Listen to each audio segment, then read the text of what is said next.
Bonjour à toutes et à tous. Ce podcast présente, selon l'interprétation de Frédéric Crousselet, la distinction de l'en-soi et du pour-soi. Je cite Frédéric Crousselet. La distinction de l'en-soi et du pour-soi est une distinction élémentaire, elle n'a rien de mystérieux. Elle sera employée à nouveau par les phénoménologues existentialistes du deuxième tiers du siècle dernier, notamment Jean-Paul Sartre à la suite du néo-hegelien Alexandre Kojève, ainsi que par tous les penseurs d'obédience marxiste.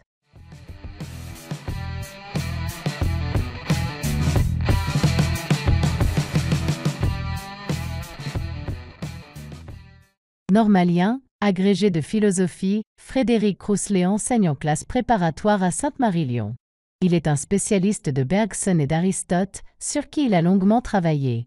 Dans une perspective résolument anti-kantienne et antipositiviste, il s'intéresse tout spécialement au rapport entre foi et raison, aussi bien dans le domaine de la métaphysique, de la morale et de la politique, qu'en philosophie des sciences.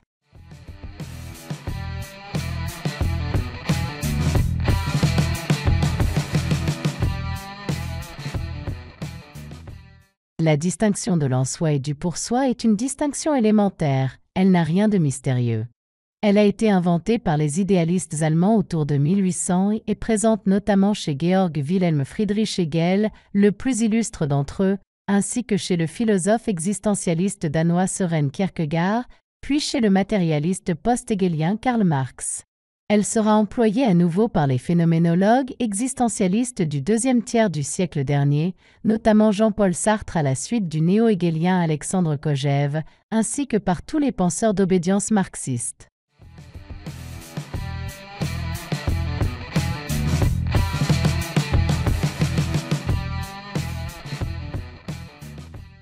L'en-soi, c'est le mode d'être, la façon d'être, propre aux choses privées de conscience. Le pour-soi est le mode d'être propre aux sujets doués de conscience, c'est-à-dire aux êtres capables de se dire « je suis, j'existe, je sais que je suis, je sais que j'existe ». C'est le mode d'être propre au moi cartésien qui découvre au cœur du doute méthodique « je pense, donc je suis ».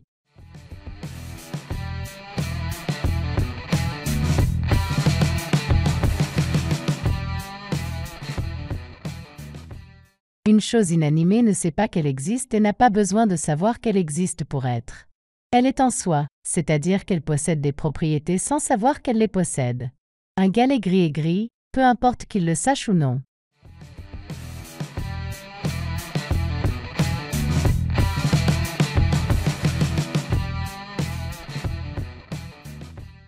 En revanche, un sujet conscient, comme vous ou moi, a besoin de savoir qu'il existe pour être. Si je ne pouvais plus jamais savoir en aucune façon que j'existe, je serais anéanti en tant qu'être conscient. Non seulement un sujet conscient sait qu'il existe, mais il a besoin de savoir qu'il existe pour posséder les propriétés qui le caractérisent en tant qu'être conscient.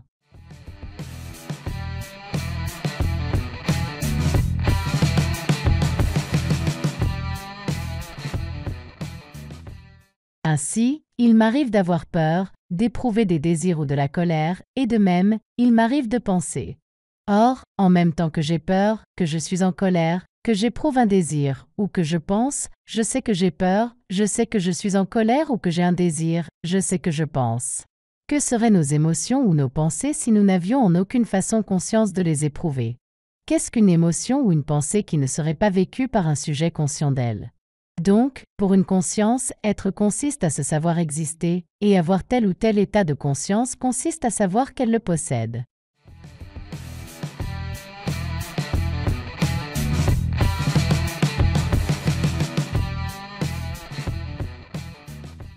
Il en résulte que s'il ne restait de moi que mon corps sans ma conscience, à l'image d'Endymion assoupi dans un sommeil éternel sans rêve, je continuerais d'être sur le mode de l'en-soi, mais j'aurais cessé d'exister sur le mode du pour-soi. Je serais anéanti en tant que conscience, en tant que pour-soi, sans être anéanti en tant que corps, dans mon en-soi.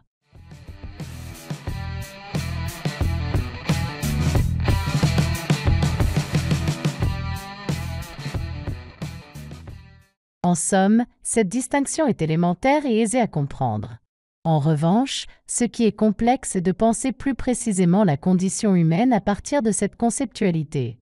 En effet, l'homme n'est pas un pur esprit qui aurait d'emblée une conscience claire et vraie de ce qu'il est. Sans même parler d'inconscient, il est évident que je peux avoir une certaine représentation de moi-même qui n'est pas adéquate à ce que je suis réellement. D'où la nécessité d'une prise de conscience de soi progressive, passant par diverses médiations. Telle est la problématique de Hegel.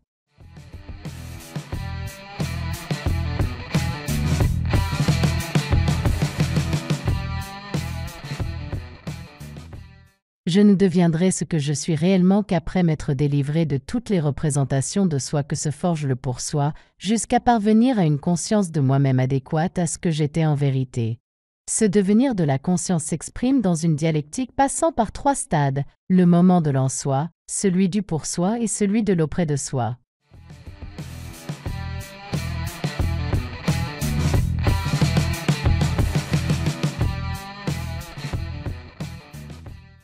Ainsi, la conscience est primitivement sensation fusionnant avec son objet, puis elle devient perception consciente de la distinction entre la représentation sensible et la chose elle-même, enfin elle devient entendement conscient d'être la rencontre d'une volonté en prise avec les forces de la nature extérieure, etc.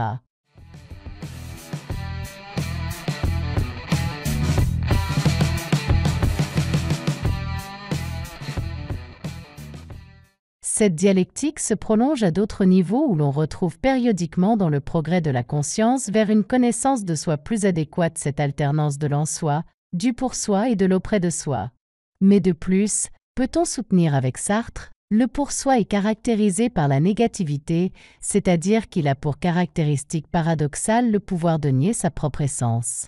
Si je prends conscience que je suis d'un naturel docile, je prends conscience par la même occasion que j'ai le pouvoir de refuser cette docilité et de me révolter contre quiconque me met sous sa tutelle, mes parents, mes maîtres, la société, Dieu.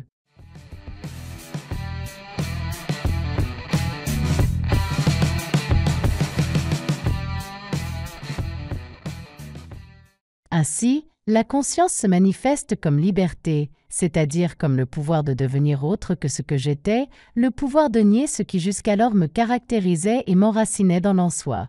En ce sens, le pour soi, ou la conscience, n'est pas simplement un mode de connaissance de soi, elle est plus encore une capacité d'exister qui m'arrache à toutes les déterminations dans lesquelles la connaissance que je pourrais croire avoir de moi-même risquerait de m'enfermer.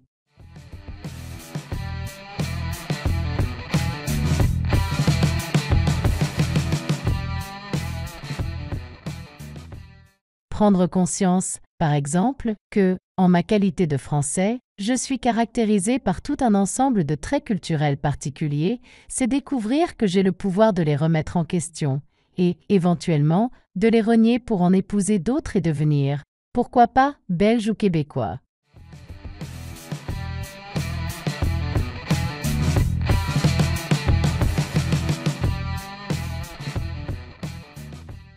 En somme, le pour soi n'est pas simplement ce qui me rend capable de savoir ce que je suis, c'est aussi le pouvoir de devenir autre que ce que je suis, de ne pas être, de ne plus être, ce que je suis.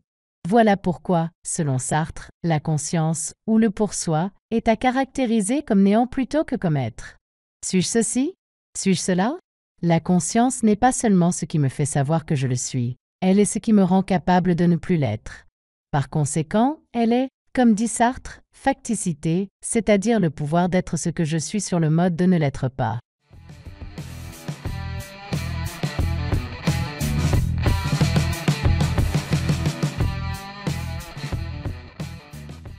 Ce podcast a pris fin. Je vous remercie d'avoir suivi cette vidéo. N'oubliez pas de la partager sur vos réseaux. Abonnez-vous pour m'encourager. Merci encore et à la prochaine vidéo.